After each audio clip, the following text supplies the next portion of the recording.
আপনাদের আমাদেরকে দুনিয়ার বুকে পাঠিয়েছেন, সেই নবীর উম্মত করে পাঠিয়েছেন। কোন নবী চিন্তা করে দেখুন। কিন্তু আমরা হচ্ছে কি, আমরা সবাই নবীকে ভালোবাসি না বাবা? কিন্তু যারা নবীকে ভালোবাসেন, শুধু কি মুখে বললে হবে? মুখে বললে কি নবীর ভালোবাসা হয়? না, কাজে প্রমাণ করতে হবে আপনাকে যে হ্যাঁ, আমি নবীকে ভালোবাসি। কেমন নবীকে ভালোবাসি? একটা কথা শুধু বলবো, বাস, ওতে আমার বক্তব্য শেষ। যে নবীকে তো আমরা সবাই ভালোবাসি, কিন্তু কেমন ভালোবাসি বলেন তো? সমস্ত কিছু, ওগুলো তো কিছুই করলাম না। আমরা যে আল্লাহ পাকের দেওয়ার সময়, এই সময়টাকেই তো আমরা নষ্ট করে দিই। সময়েরই তো গুরুত্ব দিতে জানি না। দিনের পর দিন সময়কে নষ্ট করে দিলাম। হ্যাঁ, এখনো সময়ের গুরুত্ব দিতে শিখলাম না। নামাজ তো দূরের কথা, নামাজের ধারও পর্যন্ত গেলাম না, কাছে পর্যন্ত গেলাম না।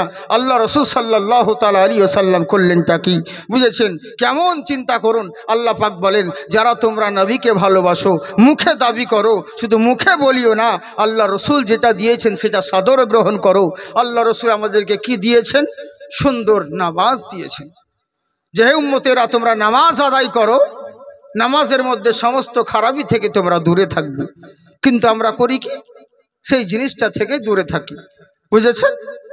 কেমন চিন্তা করুন। কিন্তু সাহাবীরা কেমন সময় কাটাতো, কেমন তারা সময়ের মর্যাদা দিত, আর কেমন নবীকে ভালোবাসতেন। শুধু নবীকে ভালোবাসতেন না, নবী যেই জিনিসগুলো দিয়েছেন সেই জিনিসের পর্যন্ত কতটা হেফাজত করতেন চিন্তা করুন। যুদ্ধের ময়দান থেকে আল্লাহ রসুল সাল্লাল্লাহু তাআলা আলাইহি ওয়াসাল্লাম আমার কয়েকজন সাহাবাবর্গদেরকে নিয়ে চলে আসতে আছেন। এখনো সময়, রাস্তায় যেতে যেতে যখন সন্ধে হয়ে গেল, মরুভূমি পথ হয়ে গেছে। মরুভূমির পথের সময় আল্লাহ রসুল সাহাবীদেরকে বললেন, ও আমার প্রাণের সাহাবীরা শোনো। বলে, ইয়া রাসূলুল্লাহ, নবী গো, ফিদাকা আবিয়া উম্মি, আপনার পদতলে আমার পিতা মাতা কুরবান হয়ে যাক। বলেন, হুজুর। বললে, শোনো, আজকে সন্ধে হয়ে গেছে, আর সামনের দিকে যাওয়া যাবে না। সন্ধে হয়ে গেছে, মরুভূমির এলাকা। একটা কাজ করো, কোন রকম রাত্রিটা এই মরুভূমির মধ্যে কাটিয়ে দাও, সকাল হলে পরে সবাই মিলে বেরিয়ে পড়বো। বলে, কোনো ব্যাপার নাই, রাতটা এই জায়গায় কাটাবো। তাবু গাড়ো। তাবু গাড়তে বললেন। আল্লাহ রসুলের কথা শোনা মাত্র সাহাবীরা তাবু গাড়া আরম্ভ করলেন। তাবু বোঝেন তো? তাবু বোঝেন?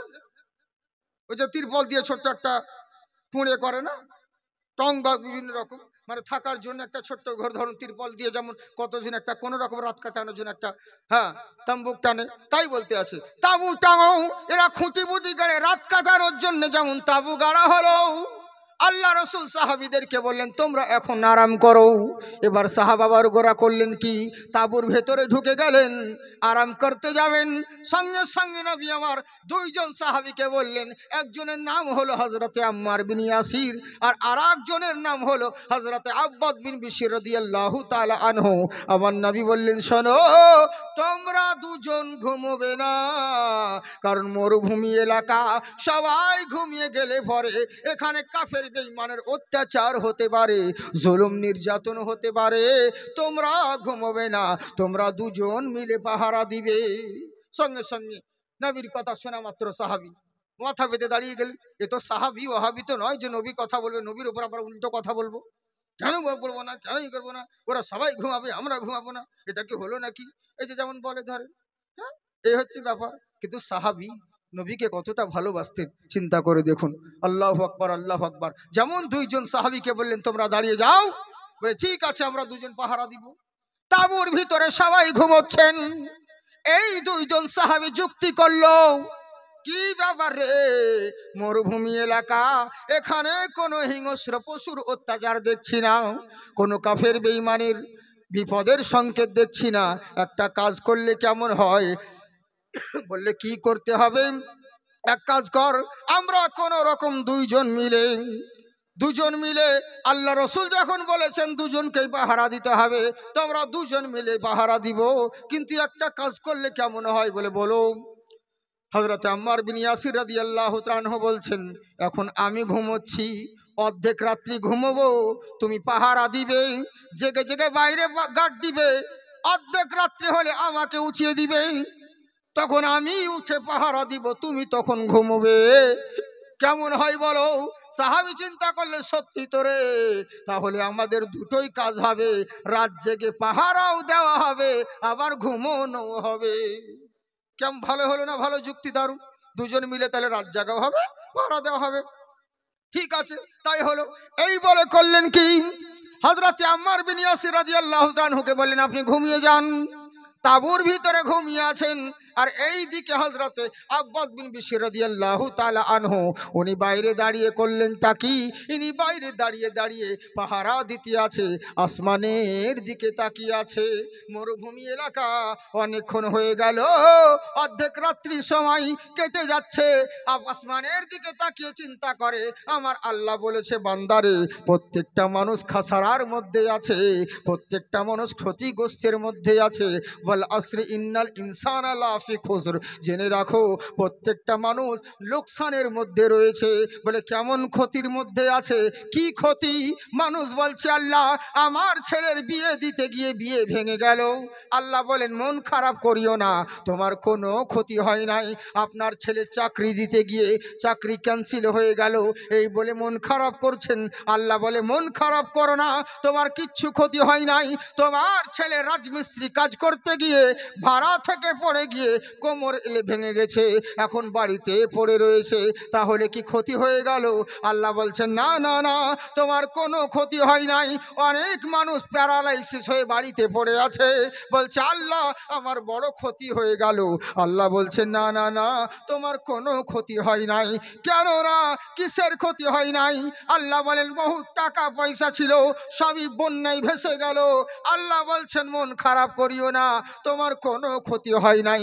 রব্বুল আলামিন, ইয়া আকরামাল আকরামিন, মাবুদ তুমি বলো এত কিছু ক্ষতি হয়ে গেল আর তুমি বলছো কোনো ক্ষতি হয় নাই, তাহলে তুমি কোন ক্ষতির কথা বলছো?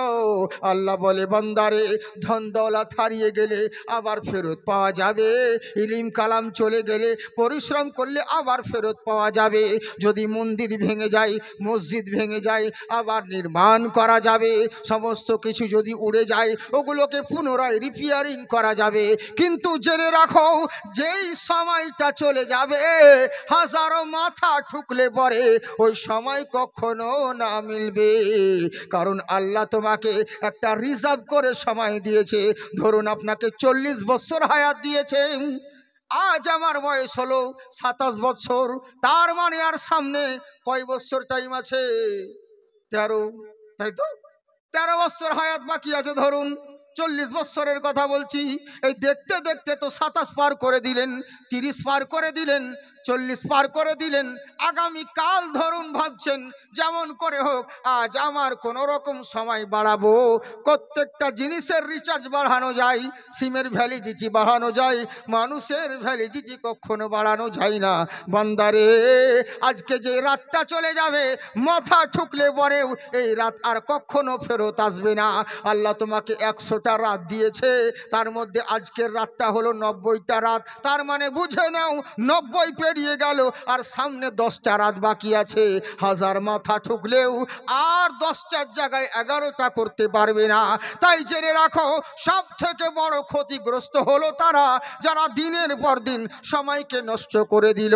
সকাল থেকে দুপুর হয়ে গেল, দুপুর থেকে সন্ধে হয়ে গেল, দিন গেল, সপ্তাহ গেল, মাস গেল, বছর গেল, এমনি করতে করতে নিজের বয়সটা সময়টা পার করে দিল।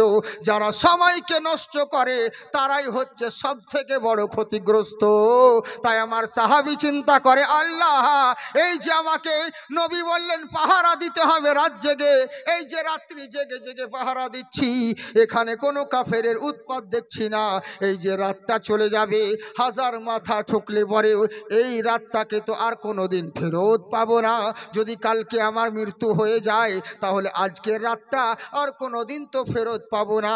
তাই কি করব? মনে মনে ঠাঁই করে নিলেন, চিন্তিত কনফিডেন্স হয়ে গেলেন, কি করা যাবে, এই যে রাতটা জেগে জেগে কাটাচ্ছি, এই রাতটা চলে গেলে আর ফেরত পাবো না। তাই আল্লাহ, এমনেও যখন রাত জাগতে হবে, অমনেও যখন রাত্রি জাগতে হবে, তো শুধু শুধু রাত্রি জেগে সময় নষ্ট করব না। এর চাইতে ভালো আল্লাহর ইবাদত দিয়ে পুরো রাতটাকেই কাটিয়ে দিব। সুবহানাল্লাহ। চিন্তা করতে পেরেছেন? আর আমরা করি কি? মোবাইলের গেম খেলে সময়। হ্যাঁ, কাপড়ের দোকানে চাচাবিকে হচ্ছে, যেমন দেখেছি আমি মোবাইলে লুকাচ্ছি। বলে কি করছো চাচা? বলে আর বলো না ভাইপো, টাইম পাস করছিলাম, কাস্টমার না তো কি করবো, সময় পাস করছিলাম। মানে যে সময় ওর বাপ ওকে লিখে দিয়েছে। আজকাল মানুষ ভাবে যে মরবো না, মরার হয়তো ফেরেস্তা 3 মাস আগে হয়তো কানে কানে মনে হয় বলে যাবে, ভাই তোকে নিবো রে, এবার রেডি হ। আমরা এরকমই ভাবি, বুঝলেন তো, মানে কোনো ধ্যান নাই। আমি কত মানুষকে দেখলাম, কতজনকে সারা দিন রাত কিচ্ছু করতো না। ওকে বললাম পানের দোকান রয়েছে, যে ভাই অনেক কিছু তো করলে, মাটির বাড়ি ছিল এখন তো দালান বাড়ি হয়েছে, আল্লাহ দিয়েছে, আল্লাহ শুক্রিয়া করো। তো বয়স তো হচ্ছে ভাই, কবে মরে যাবে, তা কাজ করো, একটু কোনো রকম মসজিদে তো যাও, জিকির আজগার করো, ইবাদতটা তো করো, বয়স হয়ে যাচ্ছে, করবো ভাই, করবো ভাই, করবো, আর কোনো চিন্তা নাই ভাই, শুধু আর চিন্তার কোনো কারণ নেই, আর কিছুদিন হলে পরে বাস, কোনো ব্যাপার নেই, বিশাল বড় লোক মানুষ, দোকানও রয়েছে, বাড়িও রয়েছে, আর কিছুদিন পরে শুধু বিচি দুটোর বিয়ে দিতে পারি, আর চিন্তার শেষ, মাথার টেনশন হালকা হয়ে যাবে, এবার দোকানে বসে যাবো আর মসজিদে ঢুকে যাবো, আল্লাহ করতে সময় পার করে দিব, আর দুনিয়ার দিকে ধ্যান দিব না। খুব কষ্ট করেছি ভাই, খুব কষ্ট করলাম। আচ্ছা হ্যাঁ, তা তো বটে, কষ্ট তো করলাম। করলো কি, মেয়ে দুটোর বিয়েও ঠিক হলো, বুঝলেন, বিয়ে ঠিক হয়ে গেল, আগামী কালকে হয়তো বিয়ে। আজকের দিনে সেই থুবড়ো ভাত আমাদের দিকে বলে, আই বুড়ো ভাত, সেই ভাত খাওয়ায় না, 4-5 রকমের ফল ফাঙ্গন নিয়ে আত্মীয় স্বজনরা মানে খায় আর পয়সা দিয়ে যায়। আপনাদের দিকে কি বলে জানি না, আছে কি ওই সিস্টেম জানি না, তবে আমাদের ওদিকে রয়েছে। আগামী কালকে ধরেন বিয়ে হবে, আজকের দিনে সেই আই বুড়ো ভাত বলে, কেউ থুবড়ো ভাত বলে, অনেক রকম কথা বলে, তো খাওয়াই। মেয়ের বাবা করলো কি, তো ব্যস্ত মানুষ, তাড়াতাড়ি করে এদিক সেদিক করে, মাটির দোতলা বাড়ি ছিল, আর বস্তা সেলাই করে, ধানের বস্তা, মোটা ছুঁচগুলো গুনছে বলে ওটাকে, ওই ছুঁচগুলো টাঙা ছিল দেওয়ালে, উঠতে গিয়ে ঘুঁচ করে ওর বুকে লেগেছে। যেমনই বুকে লাগা, আগ্গো মাগো করতে লেগেছে। আসলো সবাই, মাথায় টাথায় জল দিলে বুকে টুকে, ও সেরকম তো কোনো কিছু হয়নি, প্রবলেম নাই, ও ঠিক হয়ে যাবে। হঠাৎ করে যন্ত্রণা শুরু হয়ে গেল রাত্রিবেলায়। বহরমপুর বলা বলছে, এ তো রিক্স হচ্ছে, চলো কলকাতা নিয়ে যাও। কলকাতা নিয়ে গেল, কিন্তু কলকাতা যেতেও মরতে পারতো রাস্তাতেও, কিন্তু মরণ হয়নি। কেন? ওর পয়সার মানে এইটা দমটা শেষ করবে না, পয়সার গরম যে আছে প্রচুর, পয়সাগুলোকে তো শেষ করতে হবে। তাই যেমনই নার্সিং হোমে ভর্তি করা হলো, বাস টাকাও ঢেলে দিল, ই বেজে পটল তুলে দিল, বুঝলেন, শেষ। এবার নেবে, তোর টাকাও গেল, তোর বিটির বিয়ে দুটো দে দে, তুই যে বলছিলিস যে আমার মেয়ের বিয়ে দুটো বিয়ে দিতে পারলে আমার চিন্তা শেষ হয়ে যাবে, তারপরে তখন এবার আর মসজিদে ঢুকে যাব, এবার বিয়ে দে মেয়ে, দেখি। আল্লাহ তোদেরকে গার্জেন করেছে শুধু সাময়িক বাহানার জন্য, আসল মালিক হচ্ছে আল্লাহ। তোমার মেয়ের বিয়ে দেওয়ার মালিকও হচ্ছে আল্লাহ। যেই তোমার মায়ের পেটে ওইটুকু বাচ্চার জায়গা করতে পেরেছে, ওইটুকু জায়গার মধ্যে এত বড় দুনিয়াতে জায়গা করবে না? আরে আল্লাহ মানুষের জন্যই তো দুনিয়াটা করেছে। হ্যাঁ, আর তুমি এই দুনিয়ার মধ্যেই ঢুকে পড়েছো। তুমি কি বিয়ে দেওয়ার মালিক? তুমি জানো তোমার আগে ছেলে মরবে না তোমার মেয়ে মরবে, তুমি বাঁচবে কি তা তোমার নিজের ঠিক নেই, বুঝেছেন? আল্লাহ তোমাকে একটা জারিয়া বাহানা করে পাঠিয়েছে দুনিয়ার বুকে, গার্জেন করে পাঠিয়েছে। তাই বলি অত দুনিয়ার দিকে ঝুঁকে পড়লে হবে না, সব দিক করো, নিয়ত যদি ঠিক থাকে আল্লাহ তোমার সব কবুল করবে। তাহলে ও যে বাপ যে মরে গেল, তাহলে কি ওর মেয়ে দুটোর বিয়ে হবে না? নিশ্চয় হবে। ঠিক আল্লাহ জোড়া লিখে রেখেছে, ওয়াখালাকনাকুম আজওয়াজা, আল্লাহ তো জোড়া জোড়া করে সৃষ্টি করেছে, ঠিক বিয়ে হয়ে যাবে। কিন্তু করলো কি, লাভের তলে দেখতে দেখতে এদিক সেদিক করে সময় তাকে নষ্ট করে দিল, ইকুলো গেল উকুলো গেল। এদিকে ধর্মেরও ধার ধারলো না, নামাজ রোজারও কাজ সাজালো না, ওদিকে দুনিয়াবি যে করতে করতে ভাবলো হয়তো বিয়ে দিব, একটু সুখ শান্তিতে কয়েকদিন আরাম করব, বাস করব, ওটাও করতে পারলো না, ভাগ্য জুটলো না। এখন দুনিয়ার দিকে তাকিয়ে দেখছেন মানুষ খেতে পাক আর না পাক বাড়ি গাড়ি করে নিচ্ছে প্রচুর, যেখানে সেখানে ভালো ভালো ডিজাইনের বাড়ি হচ্ছে, গাড়ি হচ্ছে, মুজাক হচ্ছে, কিন্তু ভোগ করতে পাই না সবাই বেশি দিন। আর শান্তি করতেও শান্তিও পাই না।